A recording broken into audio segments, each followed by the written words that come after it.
First play we want to look at today is going to involve keys and looking at potential DPI foul at the top of the screen. In this play, you can see we have a double-double formation. We have two receivers to the left, and we have a tight end and a wide receiver to the right.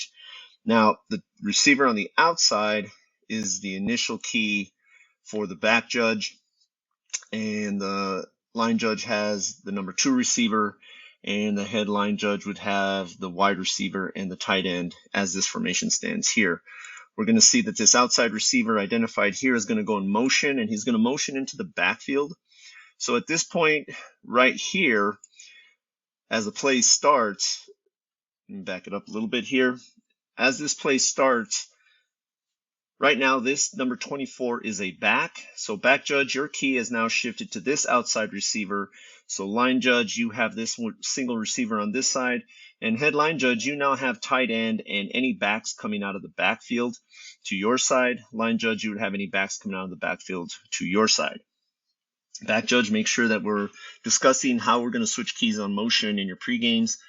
This would be a definite switch to the headline lineman's side of the field. Now, as this play develops, we're going to be taking a look at the action on this receiver at the top of the formation. We're going to see this receiver running a pattern downfield, but going back to the prior to the snap, this receiver is not pressed. This receiver is not pressed. So we really should be keying the action either by the quarterback and the lineman to get a read on whether this is going to be a run or a pass. So if we're looking where we're supposed to be looking, we're going to read that this play is going to end up being a pass play. We're going to see the quarterback drop back, and right there we see the quarterback looking to the left. So right now we should be in zone. Back judge, you should be looking in this area around your key. Head line judge, you can see that your tight end has matched up and initiated some contact down the field with that linebacker. So you have a potential here for OPI. So we should be recognizing that contact, but that contact also takes you into this receiver right here. Now, since the back judge is looking down this way, we should be able to pick up this threat right here to the back coming out of the backfield. Now, as this back comes out, we see contact right there, initiated by the defender. Ball is in the air. We have what is a defensive pass interference foul right there. Both headline judge and back judge should be able to pick up this foul as you are in zone pretty much from the beginning of this play. So a couple of things on this play. One, we want to know keys, know where we're looking. This play, we're switching keys to the top. And then we want to read zone and be able to pick up this contact on the receiver and the pass interference foul that is right there. Our second play this week is going to involve a good no call for illegal block in the back. We're going to be keying on this matchup right here. Also, we want to take a look at our position of the back judge. Back judge, we ideally want you at 25 yards deep. We are way too close to the formation here to be able to see everything we need to see and to have depth to react to a deep pass down the field. So back judges, we're recommending you start at 25. The book says 20 to 25. We are recommending you start at the deepest at 25 yards deep. So let's get back on our alignment on every play at 25 yards. Again, we're going to look at this matchup down here. We're going to see the block by the wide receiver. He's stock blocking the defender, and he does a really good job of maintaining contact throughout the block. He's in a legal blocking position. He's on the side. That's still legal. And then he rolls to the back. That is not a block in the back, as the block was initiated from the front, and he remained in contact on the side through the entire play. So good call here for not calling a legal block in the back. Great job of officiating on this play. Our next play involves several things happening on this play. I have identified the right guard. We want to look at the block by this right guard and see who can see this block. And we also want to look at the block by the receiver at the bottom of the screen. So we're looking at line judge and umpires at this particular play. potentially the referee as well. And then at the end of the play, we want to look at the block near the goal line and who can see this potential blindside block at the end of the play. We'll go ahead and get started, and we're going to see this block by the guard. The umpire doesn't appear to be looking at it, but I think the umpire should have a good sense that this play is coming his way and should be able to see this. This is a potential hold. I do not think this is enough for a hold. He may have one arm, not at the point of attack. I think this is a good pass, but right now nobody sees this block, and so we really need to make sure that we can see what's happening on this play with this right guard. Now let's go back to the block by the receiver on the bottom. Again, in this particular case, line judge, this is going to be your key, so you'll be able to see this block happen, and we're going to see that we have a good stock block from the front and continuous contact through the back, and we do have a flag down. We do not want this called for a block in the back. This is a legal block. The block starts in the front. The blocker rolls around the back. So that means we did not see the whole play, which means we were not watching our key. So let's make sure that we see our key. Next is the flag being thrown. The flag ends up hitting the players. We want to throw our flag in a quiet area. That quiet area is usually behind the players. We know where the foul occurred. So let's just be careful not to hit players with flags and put these flags down in quiet areas where there are no players. Now, as this play continues, we're going to have a potential blindside block. If you see this player right here running up the field, he's going to lay a hit right there on number 29 at about the 5-yard line. Back judge, this is your play. You should be able to see that. The goal line is not being threatened at this particular time, so we should be looking for blocks. Line judge, you should see this as well. Now, granted, there's a few players in front of you, so you may not be able to see the contact as it happens, but you should be able to have an awareness that something is happening on this play. And by all means, the backside head line judge, you should be able to see this block as well. We do not get a flag for an illegal blindside block here, and this is an illegal blindside block. This defender has no opportunity to protect himself. He's focused on the runner and is taken to the ground with a forcible contact. So we want to get this block out of our game. I always look at it in this way. What other things could this blocker have done to avoid knocking this player to the ground?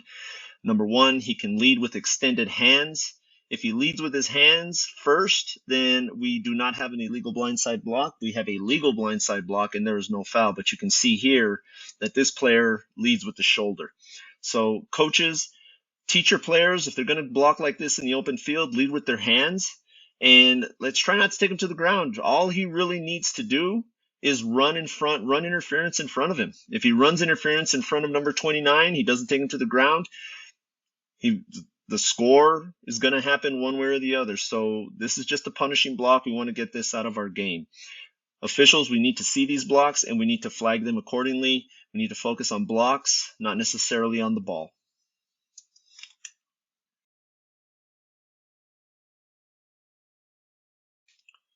Our fourth play this week, we're going to focus on the player at the top of the screen in this free kick formation, and we're going to see a legal blindside block by this player, which we want to say this is how we want them to do blindside blocks.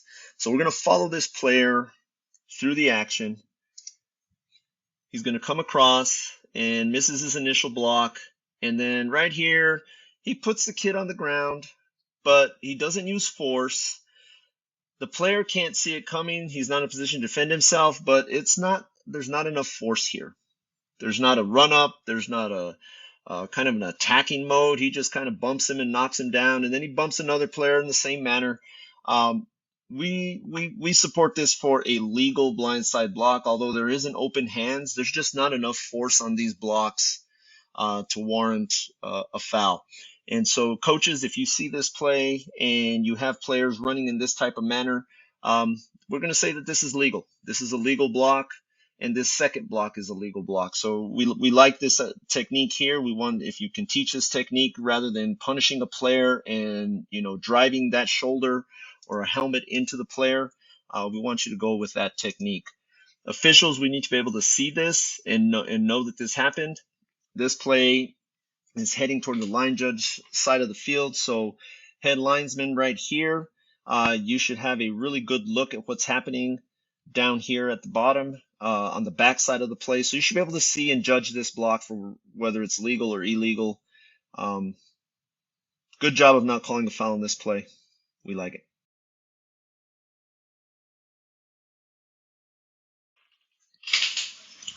Our next play involves our head linesman at the top of the screen, and this is just a really tough play, but we have to have some awareness of what's happening on this play. We can't get too far into the formation because this is where the video starts, but we can kind of tell from what the formation is that we had a double-doubles formation. So back judge would be looking at this receiver on the bottom right here. That would be his primary key. Line judge would have the number 2 receiver. Head line judge, you are on the other side with the 2 outside receivers out there. So what we're going to have is we're going to have a pass to the right flat, and we're going to have a blocking downfield by the outside receiver.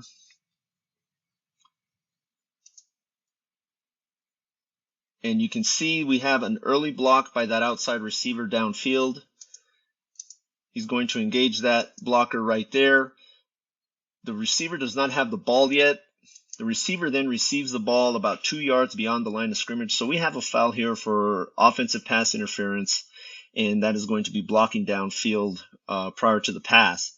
So line judge, you do a really good job here of staying where you're supposed to stay and knowing where the line of scrimmage is, but you have a lot going on in front of you. So if you're looking at the block, great.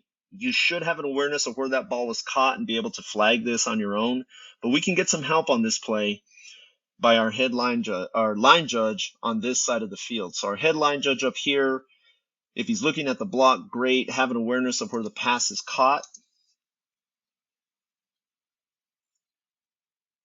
and be able to rule pass interference and not pass interference. But our line judge down here, we see him moving downfield very early in the play. We don't want you to move. We're going to be talking about moving with purpose throughout the whole season. There's no need to move down the field in this play. Hold the line of scrimmage. You can help with this play. As that pass is thrown, if you're on the line of scrimmage, you can judge whether it was caught behind or beyond the line of scrimmage, and you can help on this play. So don't move, hold the line, and be able to react to what's happening on the other side of the field and help out with this play. Our back judge, if we rewind this, you can see I'm going to have an arrow up here that points to the back judge. Back judge, your key, if we see this play kind of develop, the quarterback opens to that side. So your key is not pressed. We want to start taking a look to that side since your key is not pressed and see what action's happening. You can easily pick up this block downfield and alleviate some of the pressure on that particular head line judge. So tough play. This is a 4-person mechanic, so there's no back judge to help. But if we had a back judge could definitely help on this. Head linesman, tough play to referee. You're in the right position to do it. It's just a matter of being able to see everything happen and be able to know your landmarks. You have the block, you have the pass. Everything happens quickly. The key to this is our line judge on this side of the field holding his ground and being able to help with where the ball was first caught, whether it was beyond or behind the line of scrimmage. On this play, we are going to focus on the back judge, and we have a great camera shot of this. We got all 22 players in the shot. We're going to have a punt down the field. And again, we're going to be talking about moving with purpose on this play. So let's take a look at our back judge, who's highlighted right here in his initial position. We'd like you to be 5 yards behind the punt returner. Right now, we're only about 2 or 3 yards behind the punt returner. So let's get a little more depth. And our width is good. We got good width. We were able to see if anything's coming to him or close to him on this punt. But we want to get just a little deeper, about 5 yards behind that punt returner. So we're going to see the punt. The punt is short and comes up. Now, here's the thing. We don't need to move up with the punter because now he's put us in good position. If we stayed where we stood, we'd be 5 yards behind him. So let's not get the urge to move unless it's a really, really short punt. Let's get that ball off the punter's foot, get a read on it, and then let the punt returner kind of help you react to what's going to happen on the play. So you're going to see after the kick, the punt returner moves up, and now we are moving as this play happens. We want to be still as a back judge. We want to be as still as possible to watch this action. And we're going to have kick catch interference by the punting team on this punt returner. We can see this player gets in his space, does not allow him to complete the catch, and now we have a scramble for the ball, and the punt team ends up with the ball. We do not have a flag for kick catch interference, and this is kick catch interference. If we weren't moving, we'd probably be able to judge this a lot better and get a flag down on this. The key to this play is, number one, keeping depth about 5 to 7 yards behind the punt returner, keeping width, and not moving as the action is happening. The other thing we can do on this play, and this is going to be tough, is our line of scrimmage official on this side can help with this call. He is watching this block that's developing down here, or should be watching this block that's developing down here. It turns into nothing. He can go, he can get a look at that and help out with kick catch interference. Now, maybe not throw the flag on it, but definitely have an opinion to come in and talk to your back judge about what happened on this play. We want to get the plays right. That involves communication, it involves being in the proper position, and it involves seeing what we need to see. Our next play involves a two-play vignette. We are going to see our initial play here. We have a pass that's intercepted for a touchdown by the defense. Referee, good job getting down to officiate this play. We're not going to beat them to the goal line. We just want to make sure they don't do anything crazy like drop it before the goal line or anything like that. What we want to do now is look at the dead ball action that occurs prior to this play, to the extra point. So what's happening here is that we do not have a ball to put down for the extra point. We can see our line judge down here asking for a ball. Our umpires in the formation waiting for a ball. The play clock is running at this point. So there seems to be some confusion. Players are looking. Number 5 comes in there and tosses a ball. And they get the ball to the umpire.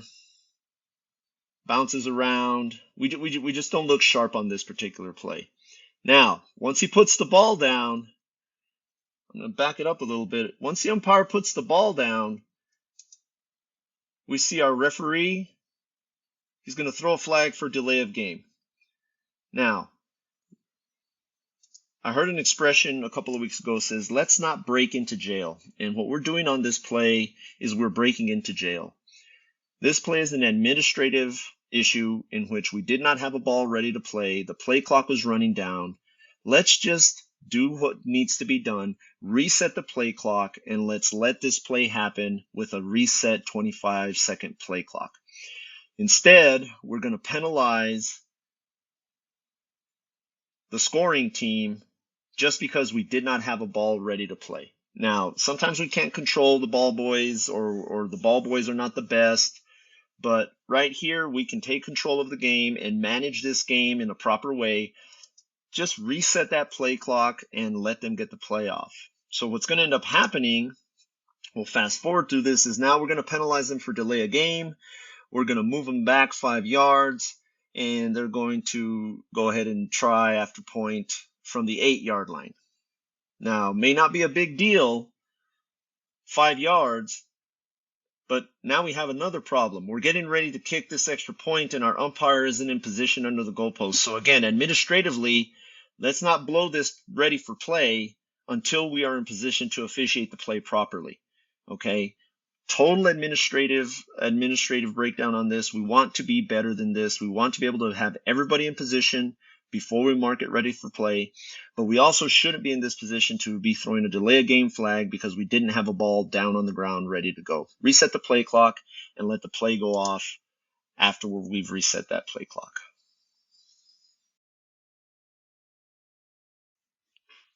Our last play this week is going to involve a term that many of you may not be familiar with. It's called double action. And these are tough plays to officiate. Double action refers to any play where you have a runner with the ball going to the ground near an important line, whether it's the first down line to gain or the goal line. These are tough plays to officiate because you have what's called double action. You have the first action of the player going to the ground and the second action of the location of the ball. So you really have to be able to focus and see what's happening and referee basically from the feet to the ball, right? Identify when the body part was down, then identify where the ball is located at when the body part is on the ground, and then make a determination whether it's short of the line to gain or the goal line, or if it's over the line to gain or over the goal line. So these are tough plays, and this is a tough play, but we do very well on this play. I'm going to let it run. We can look at our headline judge at the top. We're going to see him go directly to the goal line as he's supposed to, and we're going to see our runner. He's going to hit the ground and then kind of bounce into the end zone. I'm going to let it play again. Good job of getting to the goal line to observe this. And we're going to see number 12. He's going down. And we're going to see he kind of hits, kind of bounces, goes in, and we're going to signal touchdown. And we're going to get another angle from a YouTube video that was taken. And we're going to talk about how we can better manage plays like this. So when we go to the YouTube version of this play, we're going to see a very, very tight play here. And you can see right there, he's down and then he goes over. And we got players that are kind of in the way. Let me replay this and kind of slow this down for us, so we can see this in slow motion. These are tough plays to referee. And they happen in real time, right? But we want to kind of break this down so we can see how this happens in slow motion. Right here, as this runner breaks through here, we're going to see right there, the headline judge is going to be obscured by number 66 and the defender. He's not going to be able to see when that body part hits the ground. Right there, the body part is on the ground, and we can see the ball is kind of into the runner's chest, almost near his helmet. So even though this isn't straight down the line, we can pretty much be sure that this ball is not in the end zone. Given how this play happened, we don't fault the headline judge for signaling touchdown. This was a tough play to officiate, but we can get help on this play from our line judge on the other side, the other line of scrimmage official. If he has an open look and has information that he has a double action play and that number 12's thigh and backside were down prior to the ball crossing, you can come across with that information and we can spot this at the half-yard line or the 1-yard line, wherever we need to spot it. These plays happen more often than we think. And so the takeaway from this is we got to see everything happen on a double action play. We got to see first when the body part is down, and then second, recognize the location of the ball when the body part is down. You can see by that time the player's backside is down on the ground. Before that, his thigh is on the ground and the ball is not there. Again, the headline judge was blocked out on this, so we don't fault him for signaling touchdown. This is a tough play, but we can get help from the other line of scrimmage official on this play to come in and give him some help and let him know that this ball was short of the goal line. That's all for this week. Again, coaches, if you review these plays and you have questions, be sure to contact your regional assigners, and they can answer some of these questions for you. And officials, get in touch with us if you have questions about what are on these reviews. Have good games this week. We're into the second week of the season, and travel safe around the state.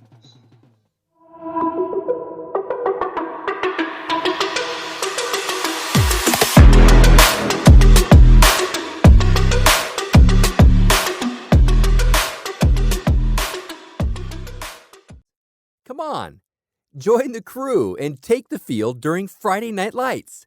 We will learn from experienced guest presenters and mentors that will help you become a better football official, providing the tools to put you in the correct position to make the right call. Raise your officiating knowledge and strive to become the best football official and expert in National Federation High School rules. Learn the art of film breakdown, mechanics, and philosophies. Every year we have an entire off season to get prepared. But in season, you only have one chance to get it right.